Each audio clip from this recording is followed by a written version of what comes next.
Deux mots résonnent sans cesse dans sa tête. Honneur, celui de son père voulant perpétuer des traditions qu'elle juge archaïques, et liberté, celle à laquelle elle aspire depuis toujours. Afjan, née au Pakistan, a grandi en France, elle est française, mais quand elle a eu 25 ans, son père l'a mariée de force dans leur pays d'origine. Aujourd'hui, elle ose dire non, un choix qui lui vaut d'être rejetée par sa famille. Alors moi, je suis le mouton noir de la famille, celle qu'on n'appelle pas, celle qu'on préfère oublier parce que différente des autres. Et donc voilà, je suis celle qu'on ne veut pas garder auprès de soi. Tenir tête à votre père, vous le racontez dans votre livre, c'était impensable. Et ce, depuis votre plus tendre enfance. Vous dites avoir grandi dans la terreur. Ma mère, c'est la personne que j'ai vue le plus pleurer au monde. J'ai vu ma mère courir dans la maison avec mon père derrière elle pour la frapper parce qu'elle a répondu ou parce qu'elle a été contre un choix que lui a fait. J'ai vu toute cette violence pendant toute mon enfance et adolescence. Et sur vous, il y avait des violences aussi? Oui, des grandes claques, des grands coups de poing, des coups de pied si par exemple je suis par terre. Et ça a laissé des séquelles, évidemment. J'ai des problèmes de dos que j'ai jamais réussi à soigner. Vous n'avez jamais regardé votre père dans les yeux? Non, j'ai jamais regardé mon père dans les yeux. Non, non, j'ai trop peur.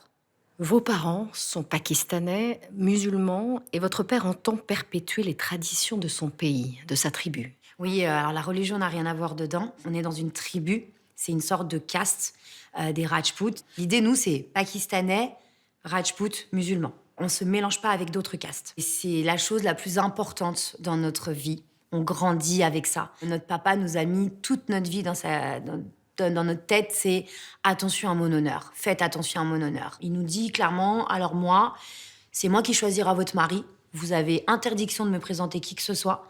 Je refuserai tout. Et si vous voulez un jour le faire, eh ben, vous partez de chez moi. Mais vous avez grandi en France, vous êtes française, et cela entre en collision avec le destin pakistanais que votre père imagine. C'est le choc des cultures. Je suis française, j'ai les valeurs françaises et j'ai la liberté française. Donc évidemment, il y a eu ce choc-là. Votre père vend des roses, ouvre une épicerie, puis un restaurant, et il exige, alors que vous n'êtes qu'une enfant, que vous travailliez pour lui. Vous l'écrivez. Oui, oui, j'ai beaucoup travaillé pour mon papa. Quand je me suis rebellée en disant « je ne veux plus travailler avec toi », il ne m'a plus adressé la parole pendant 5 ans. 5 ans. Oui, dans la même maison. Et l'été de vos 25 ans, en 2016, alors que vous partez en vacances en famille au Pakistan, tout se précipite. Oui. J'arrive pour des simples vacances au Pakistan, me doutant de rien du tout. Et du coup, arrivé là-bas, elles ont tâté un peu le terrain, les tantes, les sœurs de mon papa. Moi, j'ai posé les choses clairement en disant je ne veux pas me marier ici, donc j'étais claire. Quand elles ont vu que j'étais vraiment sérieuse dans mes propos, elles ont commencé à me faire de la pression psychologique. Qu'est-ce qu'elles vous disent? Elles me disent, mais t'es en âge de te marier, puis tu vas pas te marier avec quelqu'un qui est en Europe, c'est ici ta famille. Et puis il faut que t'honores ton papa, tu vas pas déshonorer ton papa quand même. Pendant 1 mois et demi, en fait, tu vis pas des vacances, tu vis une prison en fait. Votre père les a missionnés, clairement. Exactement, mon père n'était pas là-bas. Et comme je vous disais, mon père me parlait pas pendant 5 ans. Et il restait en contact avec elle pour lui dire, dites-lui ça, allez-y, insistez, insistez. Et par contre, mon père a décidé de reprendre contact avec moi quand même. Après 5 ans. Votre père, vous dites qu'il joue un drôle de jeu. Il a joué avec mes émotions, il a joué avec mes sentiments. Qu'est-ce qu'il a? Moi, j'étais en manque de mon papa. Pendant 5 grosses années, il m'a pas parlé. Donc forcément, une fille a toujours besoin de sa figure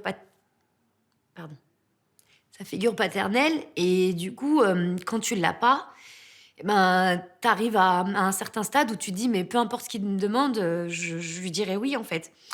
Et au début, j'étais un peu coriace, j'étais un peu têtue. Et puis, en fait, il a réussi. Il a réussi à me donner cet amour dont je manquais pendant 5 ans parce que j'étais aussi triste de ne pas pouvoir l'aider au travail. Je lui ai aussi pardonné la violence, je lui ai tout pardonné sans qu'il me demande pardon, hein.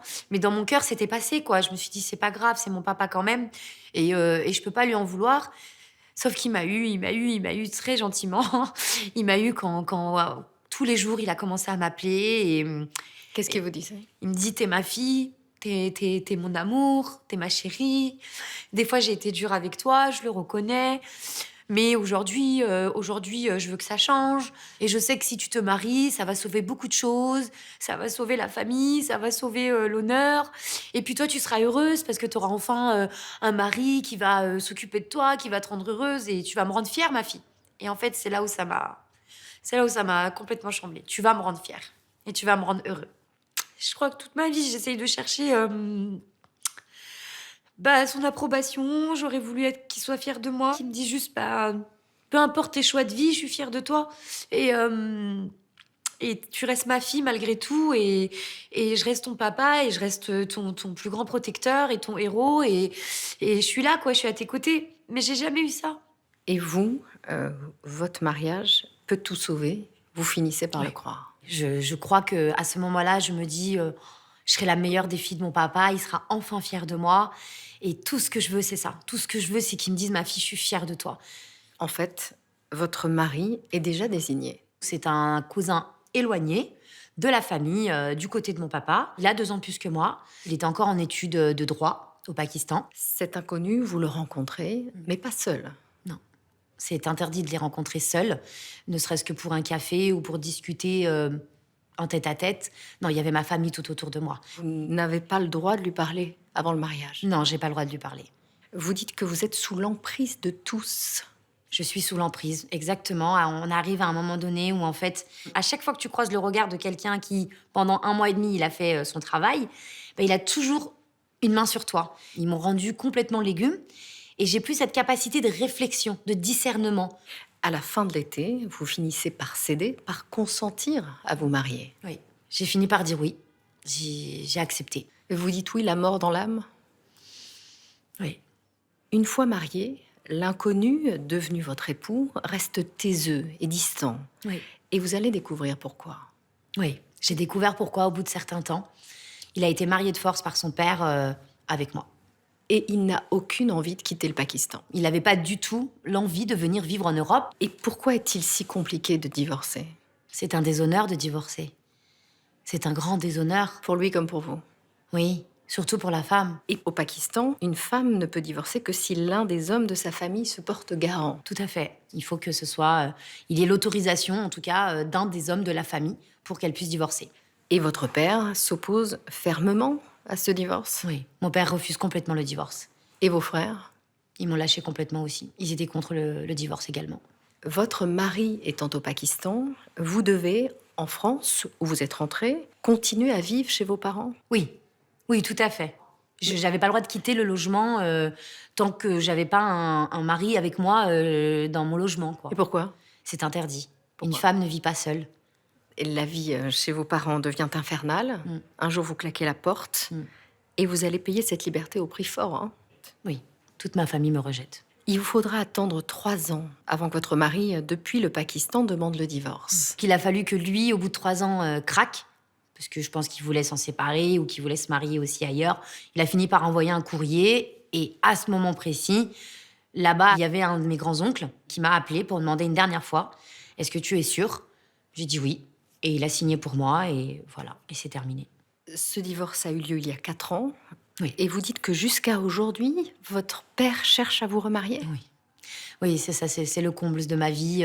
C'est ce qui fait que je n'arrive plus à reparler avec mon papa. Il faut vraiment que j'accepte que tant que lui, il n'aura pas accepté de passer outre ça, j'aurai jamais de lien avec lui. Mais vous croyez qu'il va changer? Non. Non, il changera pas. Je le souhaite du plus profond de mon cœur, mais il le changera pas. Vous dites avoir connu la violence, l'humiliation, le mariage forcé, le rejet. Mais vous êtes aujourd'hui une femme amoureuse. Oui, oui, en effet. Ça, c'est le choix de ma vie et ça, c'est un grand bonheur pour moi. Amoureuse d'un homme qui, dites-vous, ne sera jamais accepté dans votre famille. Pourquoi? Non, il sera jamais accepté parce qu'il n'est pas de la même culture que moi. Il n'est pas de la même origine que moi. Et ça sera impossible. Moi, je veux vivre heureuse. Et il faut pas lâcher, il faut pas passer à côté de sa liberté. La liberté, c'est ce qu'on a de plus précieux. Et j'avance.